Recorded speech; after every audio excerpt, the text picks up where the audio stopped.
ओम शांति। दिनांक 27 जुलाई सन 1971। मीठे मीठे बाप दादा के मधुबन से उच्चारित मधुर महावाक्य। वाणी का विषय है बुद्धि रूपी नेत्र क्लियर और पावरफुल बनाओ। मीठे मीठे बाप दादा बोले, आज भट्टी की पढ़ाई का पेपर लिखित में दिया, फिर कल कौन सा पेपर शुरू होगा यह जानते हो? प्रैक्टिकल पेपर में कौन से क्वेश्चन आने वाले हैं उन्हों को जानते हो? किस किस प्रकार के क्वेश्चन आएंगे? कल्प पहले क्या क्या हम आत्माओं द्वारा हुआ है वह स्मृति आती है? तो किसी ने कहा हाँ। तो बाप दादा बोले, जब यह स्मृति आती है तो क्वेश्चन कौन से आएंगे यह स्मृति नहीं आती है। माया सामना तो करेगी, लेकिन किस किस रूपों में करेगी यह भी जानते हो कि नहीं?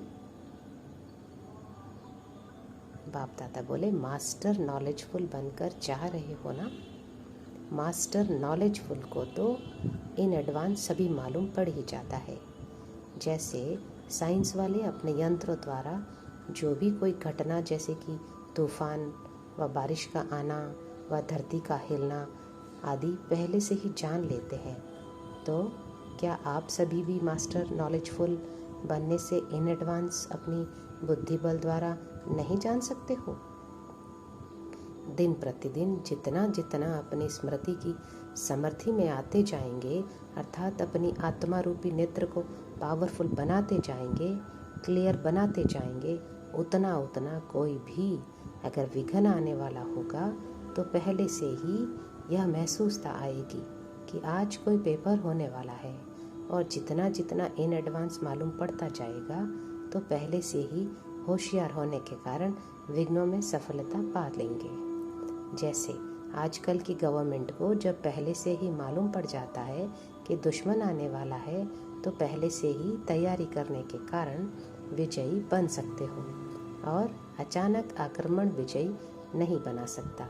यहाँ एक तो त्रिकालदर्शी होने के नाते कल्प पहले की स्मृति ऐसे अनुभव करते हो जैसे कि कल की बात है, और दूसरा फिर नॉलेजफुल होने के नाते से तीसरा बुद्धि रूपी नेत्र पावरफुल और क्लियर होने के कारण वह इन एडवांस की बातों को कैच कर लेते हैं। तो तीनों ही प्रकार से अगर अटेंशन है व स्थिति है तो क्या आने वाले विघ्नों को पहले से ही परख नहीं सकते हो? और जैसे जैसे इन एडवांस में परख व पहचान होती जाएगी तो कभी भी हार नहीं होगी, सदा विजयी होंगे। जैसे नेत्र ठीक न होने के कारण व CID की चेकिंग ठीक न होने के कारण कभी गवर्नमेंट भी धोखा खा लेती है। इस रीति से सदैव अपने बुद्धि रूपी नेत्र की संभाल होनी चाहिए कि यथार्थ रीति से कार्य कर रहा है। CID का और क्या अर्थ है? चेकिंग ही CID है। चेकिंग रूपी CID होशियार है तो कभी भी दुश्मन से हार नहीं खा सकते। इसलिए अब भी प्रयत्न करो कि पहले से ही मालूम रहे। जैसे बारिश होने वाली होती है तो प्रकृति पहले से ही सावधानी जरूर देती है। अगर नॉलेजफुल हो तो प्रकृति के विघ्न से वह बच सकता है। अगर नॉलेजफुल नहीं तो प्रकृति की जो भिन्न भिन्न छोटी छोटी चीज़ें दुख के व बीमारी के निमित्त बनती है उनके अधीन बन जाते हैं। कारण क्या होगा? पहचान व नॉलेज की कमी। तो जैसे जैसे याद की शक्ति अर्थात साइलेंस की शक्ति अपने में बढ़ती जाएगी तो पहले से ही मालूम पड़ेगा कि आज कुछ होने वाला है। और दिन प्रतिदिन जो अनन्य महारथी अटेंशन और चेकिंग में रहते हैं वह यह अनुभव करते जा रहे हैं। बुखार भी आने वाला होता है तो पहले से ही उसकी निशानियां दिखाई पड़ती है। तो इसमें भी अगर नॉलेजफुल है तो जो पेपर आने वाला है उसकी कोई निशानियां जरूर होती है, लेकिन परखने की शक्ति पावरफुल हो तो कभी हार नहीं हो सकती। ज्योतिषी भी अपने ज्योतिष की नॉलेज से, ग्रहों की नॉलेज से आने वाली आपदाओं को जानते हैं। आपके नॉलेज के आगे तो वह नॉलेज कुछ भी नहीं, तुच्छ कहेंगे। तो जब तुच्छ नॉलेज वाले एडवांस को जान सकते हैं अपनी नॉलेज की पावर से, तो क्या इतनी श्रेष्ठ नॉलेज से मास्टर नॉलेजफुल यह नहीं जान सकते? नहीं जान सकते तो इसका कारण यह है कि बुद्धि रूपी नेत्र क्लियर नहीं है। और क्लियर न होने का कारण क्या? केयरफुल नहीं। केयरफुल न होने के कारण नॉलेजफुल नहीं। नॉलेजफुल न होने के कारण पावरफुल नहीं। पावरफुल न होने के कारण जो विजयी की प्राप्ति होनी चाहिए वह नहीं होती। बाप दादा बोले, तो अपने नेत्र को क्लियर रखना मुश्किल बात है क्या? इस बारी जो भट्टी में आए हैं वह मधुबन से अर्थात वरदान भूमि से क्या वरदान ले जाएंगे? एक तो अपने बुद्धि रूपी नेत्र को क्लियर और केयरफुल रखना और इन एडवांस नॉलेजफुल होकर परखने का वरदान लेकर जाना है, जिससे कभी भी माया से हार नहीं खाएंगे। जिसकी माया से हार नहीं होती उनके ऊपर सुनने वाले और देखने वाले बलिहार जाते हैं। तो प्रवृत्ति में रहते आपके ऊपर आपके समीप वाले दूर वाले बलिहार जाए। उसकी युक्ति यह है कि बार बार हार न हो। जब बार बार हार खा लेते हो तो हार खाने वाले के ऊपर बलिहार कैसे जाएंगे? इसलिए सभी को अपने ऊपर अर्थात बाप के ऊपर बलिहार बनाने के लिए कभी हार नहीं खाना। हार पहनने के योग्य बनना है, न कि हार खानी है। यह है प्रवृत्ति में रहने वाले पांडवों के लिए विशेष रूप की शिक्षा। जब अपनी प्रवृत्ति में जाते हो तो प्रवृत्ति को प्रवृत्ति ही समझेंगे व कुछ और समझेंगे। प्रवृत्ति वाले हैं, यह नाम बदल गया ना। अभी अपनी प्रवृत्ति को अधर कुमार कहेंगे। अपनी प्रवृत्ति का जरा भी संकल्प नहीं आए। ऐसे ख्याल आने का सवाल ही नहीं पैदा होता। बाप दादा ने बोला, सवाल तो पैदा होता है लेकिन ख्याल पैदा ना हो, ऐसे कहो। हम प्रवृत्ति मार्ग वाले हैं। यह रजिस्टर आने से अपना बंद करके और नया रजिस्टर सेवादारी का रखा है, ऐसे समझो। दीपावली पर पुराने चौपड़े खत्म कर नए रखते हैं ना, तो आप लोगों ने भी सच्ची दीपावली मनाई। दीपक भी अविनाशी जगाया। पुराने प्रवृत्ति के स्मृति का व पुराने संस्कारों का चौपड़ा भी खत्म किया। जैसे स्मृति वैसे संस्कार बनते हैं। तो यह चौपड़े पूरा जला दिए व कुछ किनारे रख दिए हैं। अगर किनारे रखे होंगे तो कभी भी बुद्धि उनमें जाएगी। जलाकर ख़त्म किया व कभी कभी देखने की दिल होती है। कोई चीज़ ऐसी होती है जिससे डर लगता है तो उसको किनारे रखने की बजाय भस्म किया जाता है। झूठी चौपड़ी बनाने वाले गवर्नमेंट से डरते हैं, इसलिए वह कागज़ जलाकर भस्म कर देते हैं, जो किसको निशानी भी न मिले। इस रीति पुरानी स्मृति का चौपड़ा व रजिस्टर बिल्कुल जलाकर ख़त्म करके जाना। एक होता है किनारे करना, दूसरा होता है बिल्कुल जला देना। रावण को सिर्फ मारते नहीं लेकिन साथ साथ जलाते भी हैं। तो इनको भी सिर्फ अगर किनारे रखा तो वह भी निशानी रह जाएगी। पुराने रजिस्टर की छोटी सी टुकड़ी से भी पकड़ जाएंगे। माया बड़ी तेज है, उनकी कैचिंग पावर कोई कम नहीं है। जैसे गवर्नमेंट ऑफिसर्स को जरा भी कुछ प्राप्त होता है तो उसी पर वह पकड़ लेते हैं। जरा निशानी भी किनारे कर दी तो माया किस न किस रीति से पकड़ लेगी। इसलिए जलाकर ही जाना।